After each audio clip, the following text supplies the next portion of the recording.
Don't get me wrong, I love raising chickens, but most people are buying their eggs at a grocery store. The problem is, all of those egg labels are meant to deceive you into buying a product that actually sucks. How do you know which one is the right egg to buy? That's what today's video is going to be all about. And as a bonus, I want to talk about farmers market eggs because not all of those eggs are a home run either.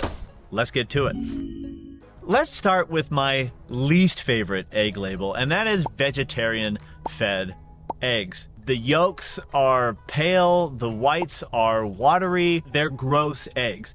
And the reason why they're gross eggs is because chickens are not vegetarians.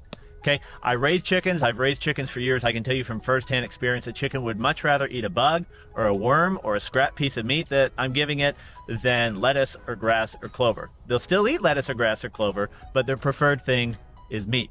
And that is because chickens aren't vegetarians, they're opportunistic omnivores. And their omnivorous behavior means they're getting more nutrients and they're passing those nutrients on in the egg, particularly in the yolk. Let's do a little experiment. Let's Google the closest living relative to the T-Rex is a chicken. And as we all know, T-Rexes were famously not vegetarians.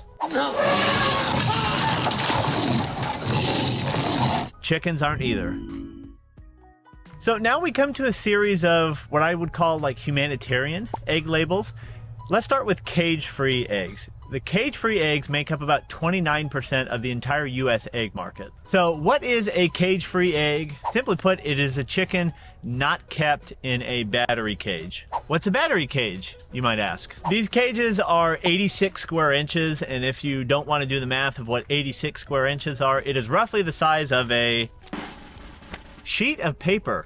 Yes, so anything bigger than this is a cage-free chicken. Seems weird, right? So those chickens that are cage-free, it's not like they're outside pecking and scratching. They're still kept indoors. They have synthetic lights put on them nearly 24/7 to trick them into thinking that it's always daylight, so they lay more eggs. Their diet is terrible. The insides of their cages are gross. It's a terrible system. Cage-free eggs are not really a humanitarian label. Let me say, yes, it is a step up from battery caged chickens. But to me, it's too little, too late.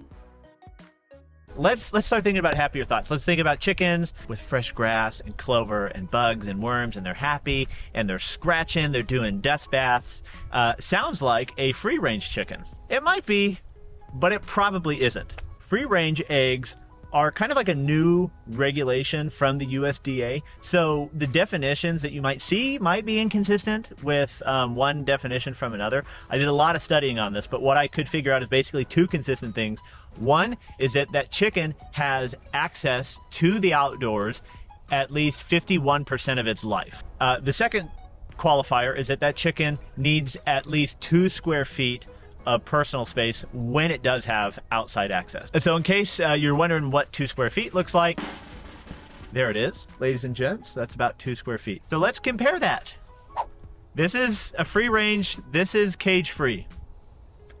The difference is not as big as you would think. Yes, this is outside and this is completely indoors, but free range is outside only half of its life. Free range is just not a very regulated label. Now, if you do want a very regulated label, look at organic eggs. Some might say that label is too regulated. Guys like me, I think it's too regulated. And that's because organic is kind of a misleading label. So what does it actually mean? Organic basically means 3 qualifiers. The chickens were not fed any food with pesticides, they were not fed any GMO food, and they were not given antibiotics. So most people, when they think of organic, they just think of pesticides and the GMOs. But let me talk about antibiotics. That actually is kind of a big deal because these chickens that are kept indoors, if you've ever kept chickens, you know that, how do you put this? They're not house trained, okay? They'll poop anywhere and everywhere. And the poop is filled with nitrogen, and if you know anything about the science of how to make good soil, it's the right combination of nitrogen and carbon. When the chickens are kept inside their whole lives, there's not enough carbon. Carbon is stuff like wood chips, fallen leaves, things like that. When you have enough carbon, the heavy nitrogen in the chicken poop is not an issue. But when they're kept indoors on concrete, that poop melds with the air and turns into this fecal swamp air of just chicken poop. That's why those chickens are given antibiotics. So organic is great for that purpose because if the chickens don't need antibiotics, chances are they're not living in those conditions. So it's a great correlating factor. Let's talk about a really cool label, and that is the pasture-raised egg. Okay, compared a pasture-raised egg to a cage-free egg, they are much healthier, and the data proves it. A pasture-raised egg contains twice as much beta-carotene content. That is basically a powerful antioxidant. It's also how the yolk gets its beautiful amber orange color rather than the gross pale bright yellow color. A pasture-raised egg also has significantly higher omega-3 fatty acids. Omega-3 fatty acids help fight inflammation, and a pasture-raised egg has 5 to 10 times a more positive omega-3 to omega-6 ratio. Helps fight inflammation, and we like that since inflammation causes like every chronic disease. Now, a note on pasture-raised eggs. Pasture-raised is not a USDA regulated term. So what does it actually mean? Look for companion labels next to that. So there are two that I really like. So that is Certified Humane and American Humane Certified. When a pasture-raised egg is combined with one of those two labels, it has real merit. Those regulations denote the highest standard of living for any chickens.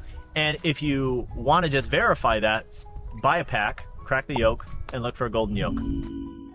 So yes, I am a homesteader. I do raise chickens. I've raised chickens for years. I love eating my own eggs. Local eggs are the best eggs. However, there are times where I go to the store and buy eggs. Even homesteaders need to know these labels because it's important to understand, because you're going to be buying eggs. I promise you, you're not going to eat eggs from your own backyard for the rest of your life. So local eggs could look like eggs from your own backyard. They could also look like eggs from a farmer's market.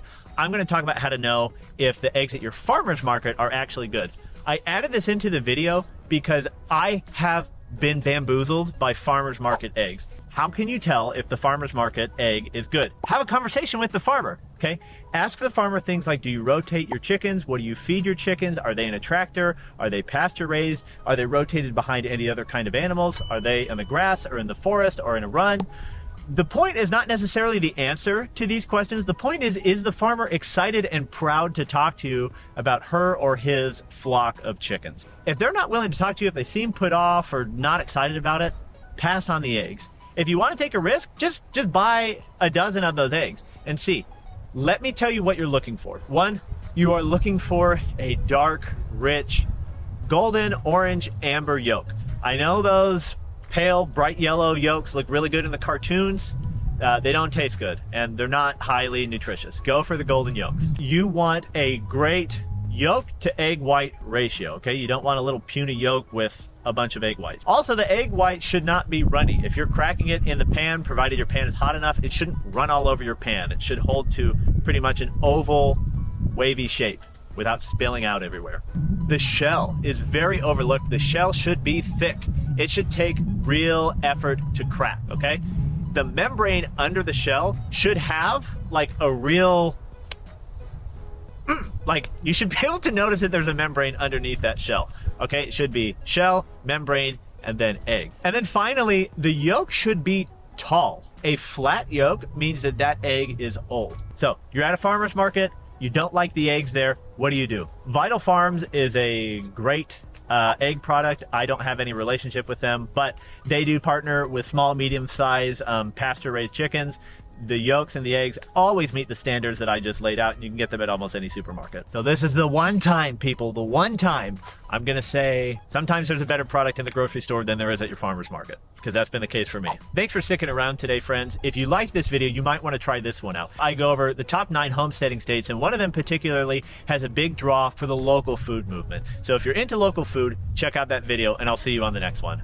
And just thanks for caring about eggs. You're a good person.